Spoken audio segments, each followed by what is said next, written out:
Hey, what's going on guys, it's FPL Yusuf here and welcome back to another video on my YouTube channel. Today I'm going to be going over my Game Week 18 final team selection ahead of the midweek deadline coming up. I'm going to go over some key questions surrounding Man City and Matheus Cunha's availability. We're going to cover over Bukayo Saka and his replacements, and also I'm going to show you guys what my final team selection is looking like and the -8 transfer hit which I have taken this week. So without further ado, let's get into the video.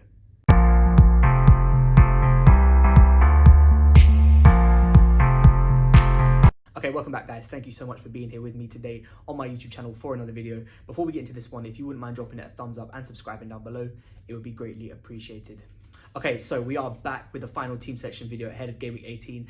I just want to say apologies if the lighting or the sound's a little bit different. I am currently away on holiday at the moment, so I'm just trying to make the best setup that I possibly can. I wish you guys could see the background of this. I've got the tripod balanced, but yeah, I tried to make the lighting as good as possible. So it will be like this for probably about the next week or so, but then afterwards I will be back to usual. So just my apologies on that one if it does look or sound a little bit different.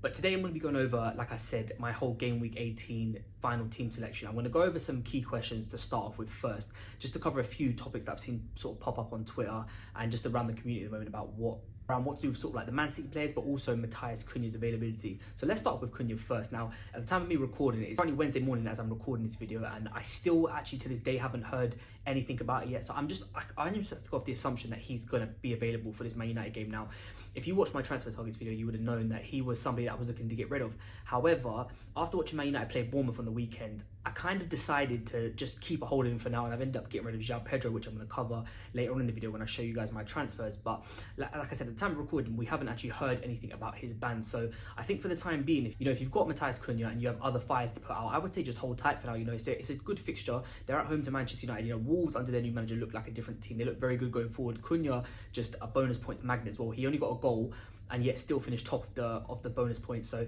he's obviously got that high upside with him. And like I said, if you've got other things to sort out, I think right now Cunha isn't the biggest worry. Like until we hear like definite concrete information about him, which if before tomorrow's deadline does come out that he is suspended, then I'm gonna have to end up taking another -4 to get rid of him. But for the time being, like for me personally, I'm just gonna keep him. And I think if you guys have got him and you've got other stuff to sort out, I would just hold him for now. Okay, so the other question surrounding this game week and also game weeks in the future is Manchester City. So we all know how bad they've been this season, which I think has caught a lot of us off guard. Haaland's goals have just completely dried up. They can't keep a clean sheet to save their life. However, for the next 5 fixtures, this all changed, and now I think this is the big swing point in the season. So one of my transfers, I have actually gone to a Man City defender, and I have gone Gvardiol. So I was sort of tossing up between him or Trent. I did in the end decide to go with Gvardiol. He did drop in price, which was part of the reason why I was going to get him cheaper, whereas Trent did go up to 7.1. And I think for the sake of 1.1 million saving, I don't know if Trent actually offers as much value as what Gvardiol does, especially over these next games as well. Obviously, Trent has Leicester this week, which is great, but Gvardiol has Everton at the Etihad and then plays Leicester next game week as well. So for me personally, I think that if you are like me, so my rank is not where I want it to be. I'm currently sitting about 2.3 million. Ideally, at this time of the season, I kind of wanted to be pushing towards the sort of top 250k. So I've got a long way to go and a lot of ground to make up.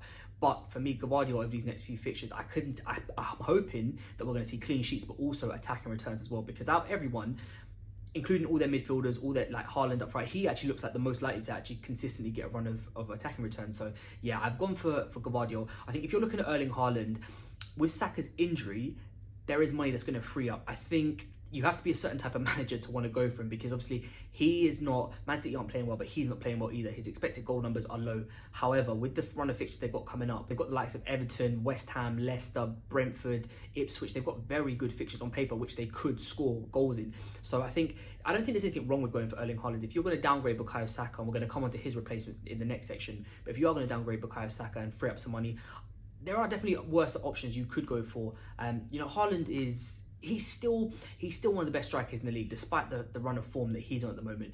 And I think sometimes all players need is just a good run of fixtures, and there's no doubt about it, Man City do have that. So yeah, for me, Man City assets, I think if you are going to go there, to be honest with you, the only two that I look at is Gvardiol and Haaland. But if you are looking for sort of a differential, quote unquote, to speak, then yeah, I think that them two definitely can offer a high upside over the next 5 fixtures. Right, so that does bring us nicely onto Bukayo Saka and his replacements that we're going to need for him. So I think at the time of me recording this, like I said, it's Wednesday morning. We have heard there's rumours about 8 to 10 weeks he's going to be out for, which, as an Arsenal fan and just as an FPL asset in general, it's not the best news that we could have heard. Obviously, we're going to have like 4 game weeks over the next sort of week and a half, 2 weeks. So we've got a lot of games coming thick and fast. And if he's going to be out for sort of 8 to 10 weeks, that's a lot of football and a lot of fixtures he's going to miss. So we are going to need to replace him. It's not one of those ones where you could just sort of bench him for a couple, like maybe 1 or 2 weeks and bring him back on. He's going to drop in price, and also the money tied up in him is going to be needed to be spread around, or at least used in other departments. So I've made a list on screen, as you can see, of just my top sort of 4 replacements for him. So let's start with the Liverpool assets first. So we've got 2 of them. We've got Luis Diaz and Diogo Jota. Now, I think it's worth saying these 2, in terms of minutes, are a risk. There's no doubt about it. You know, Liverpool have got a lot of attacking options. You know, Salah's sort of set on the right. I think Jota's competing with Darwin for the 9. I think Diaz and Gakpo are sort of fighting out for that left-hand side. I think the upside that Luis Diaz has in particular, we'll start with him, is Darwin just seems to be last in that pecking order regardless. Like even if he does come on, it's like a 10-15 minute cameo at best. So it's almost like 2 spots, striker and left wing, versus the 3 Jota, Gakpo and Diaz. Jota isn't back to full fitness yet, and I think that is something just to bear in mind, which is why I think Luis Diaz has the edge at the minute. Now, a lot of people are going to jump on this wave, and myself included. I did bring him in, and I have made the transfer early before he went up in price. However, those 2 goals he scored against Tottenham were the first goals he scored since September. And I don't think a lot of people realise this. He has been on a goal drought for a while now, and obviously he's broken that by getting the brace there. And I do think there's high upside over these sort of next few fixtures for him. You know, they've got Leicester, I think they've got West Ham, so they've got teams that they can score against. I think the biggest thing, like I said, for Diaz in particular is minutes. However, he can play through the number 9, and he can play out on the left-hand side as well, which obviously gives him 2 spots. Gakpo wasn't amazing in the Tottenham game either. You know, Liverpool scored 5 goals and he had no part in all of it. He got an early sub again, which usually tends to happen with him around the sort of 65th to 70th minute. He usually does get brought off anyway. Jota came on, he didn't really do much either, but like I said, he's still trying to get himself back up to fitness. And I think if there's one player that was fully fit and on form, Jota's the one we'd all want to own. You know, he's the best finisher. He probably will play number 9. And like I said, if he is starting at number 9, he hasn't really got much rotation with Darwin Núñez. However, I don't think, for me, with the amount of games we've got coming over the next week and a half, I think there's about 3 or 4 fixtures. There's no way Jota's going to play all of them. There's no way he's going to start all of them. He'll probably start one, come off the bench for maybe the others. So I think for me personally, just for the minutes reason, I think Diaz is just a little bit more nailed, which is why I've gone for him. Now, I put Bruno Fernandes on here because I think he is kind of an obvious one. You know, you're going to save yourself about 2 million moving from Saka down to Bruno. Man United are very hit and miss at the moment. I think Bruno does offer upside, right? He's obviously on penalties, he's on some free kicks, you know, some set pieces as well. I just can't see it with Man United at the moment. I think they're just too much of a risk. They've got a bit, sort of a mixed bag of fixtures as well. They're not the easiest, not the hardest. It's kind of sort of somewhere in between.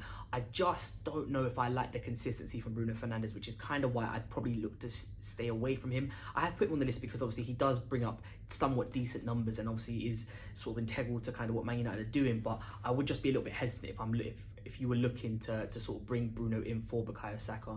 And the last pick is a bit of a wildcard one, but somebody that I will be moving to next week as well, and that's Ismaila Sarr from Crystal Palace. Now, Palace's fixtures do turn from game week 20. Obviously, they play Southampton next week, and that's a fixture that I do want to target.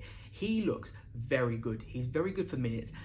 He's so powerful, so strong, and I think him and Mateta are going to be real options over the next sort of few weeks, because Crystal Palace for the next sort of 5-6 game weeks have got very, very good fixtures. So yeah, Ismaila Sarr for me, if you really want to save money, obviously it's a big difference between him and Saka. He did have a price rise last night, Ismaila Sarr, but for me personally, I think that's the person I'm going to be going for next week, and I do like him. Obviously, number wise, he's got the lowest on the list, but he's obviously played the least minutes out of everyone. He's playing for the worst team out of all of the options on the list as well. So yeah, for me, I think if you're looking for a little bit of a differential, also looking to save money, I really do like Ismaila Sarr, and I think he is somebody over the next few weeks that could have a real high upside.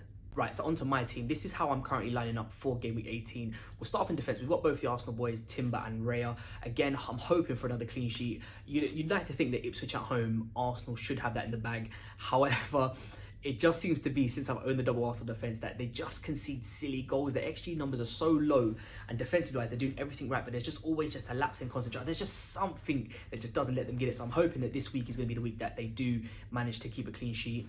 Like I said, one of my transfers that I made this week was moving Pau Torres out for Gvardiol. If you've been watching my videos for a while now, then you already know that I don't rate Pau Torres. I don't know how he ended up in my squad, but I was just glad to get rid of him. I think Gvardiol has great upside. Obviously, Everton don't look like they're going to score in any game they play. So it'll be sod's law that they score in this one, but I'm hoping that Man City can keep a clean sheet, and hopefully Gvardiol can sort of get forward down that left-hand side and really just sort of push on and hopefully get an attack in return. And the last defender that I've got in here is Estupiñán. Now, I've been so disappointed with him. I've been disappointed with João Pedro and just Brighton in general. They've looked so so off it, you know, with the fixtures that they had over these sort of last sort of 4 or 5 game weeks when we all jumped on Pedro, we all jumped on, you know, some of us jumped on Matoma, some, like for me, I went for a defender, some went for Lewis Dunk, and they just haven't been keeping clean sheets. They haven't been scoring goals. It just hasn't really worked out. So this will be the last week that I keep them. Obviously, Brentford at home. Brentford are technically the worst team away from home. I still see them scoring despite that fact that they are, you know, statistically the worst team away from home. But for me personally, this is gonna be my last week with Estupiñán, so hopefully he can go out on a high, but I'm not really expecting a lot from him. Okay, so onto the midfield now. Obviously, captain is going to be Mo Salah. His numbers this season are just ridiculous. If you look at the amount of double-digit hauls he's got, he's on course to break his own record. So he's the only player that's ever gotten into the 300 point over an entire FPL season. He got 303 points. If he carries on going at the rate he's projected, or at least that he's done over these first 17 game weeks, he's expected to get 397 points. He holds the record for the most points in the season, 303, and if he carries on the way he is, he's projected to get 397. So for me, there is just no doubt they're playing Leicester at home. The captaincy on Mo Salah, end of debate. Like I said, I did make another transfer. I did get rid of Bukayo Saka for Luis Diaz. I just think minute-wise, like I spoke in the previous section, that Diaz just offers the best for the time being. Is he a long-term hold? Probably not, but I think for the few upcoming fixtures that they've got, there is real upside, and that is something that I'm trying to do at the moment, is really just chase the players with the highest ceiling. Cole Palmer, Fulham at home. It's not the easiest fixture in the world. However, Palmer is better at home than he is away. So there is also potential that he could get an attacking return. He could do something, but Fulham it's going to be a bit of a tricky game. But yeah, I'm happy to hold him for now. And the final midfielder that I've got in this team is Semenyo. He's got Crystal Palace now. He did manage to actually get a goal finally last week. Of course, typical, the 1 week I had him on the bench. I'm hoping that this is going to be a bit more of an end-to-end game, which might leave some space and some chances for Semenyo. So yeah, Semenyo at home to Crystal Palace. As you guys can see, there's a running thing with this team. I think this might be the first time in FPL that I've ever had a full 11 of players playing at home. So I am hoping for big things this week.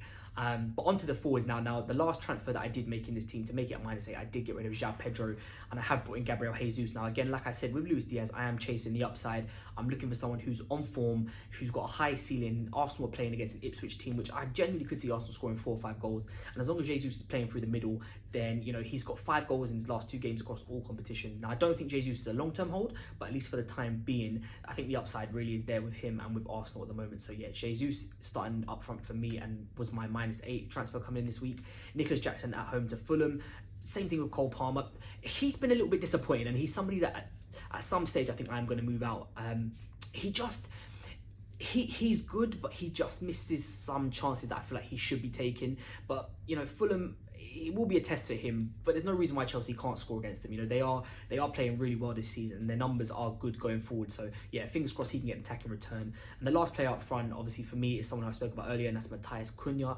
Like I said, I haven't heard anything about him being suspended, so for the time being, you know, he's at home to Man United. You know, Wolves got off to a good start under their new manager last week. Man United didn't look so good on the weekend, so fingers crossed that Wolves can just keep that up. You know, Cunha is just a bonus points magnet as well, so usually when he gets an attacking return, he's lurking around those bonus points as well, which, you know, for a forward, somebody who can, if he gets a goal, is going to hopefully end up pushing you towards a 9-pointer. I think for the time being, while he's fit and available and he's allowed to play, I think for me, he's just going to be someone that I just hold for the time being. Okay, thank you guys so much for watching this video. If you have enjoyed it, please don't forget to drop a thumbs up and subscribe down below. Like I said, I will be out here on my holiday for sort of another 4 or 5 days, so just bear with me if the sound or the lighting doesn't look right. I do apologize, but yeah, I'll be back probably some point this weekend, maybe Saturday. I'll come out with the transfer targets ahead of next week's deadline. But yeah, I hope you guys have enjoyed this video. If you have, please don't forget to drop it a thumbs up and subscribe down below, and I'll catch you guys next time.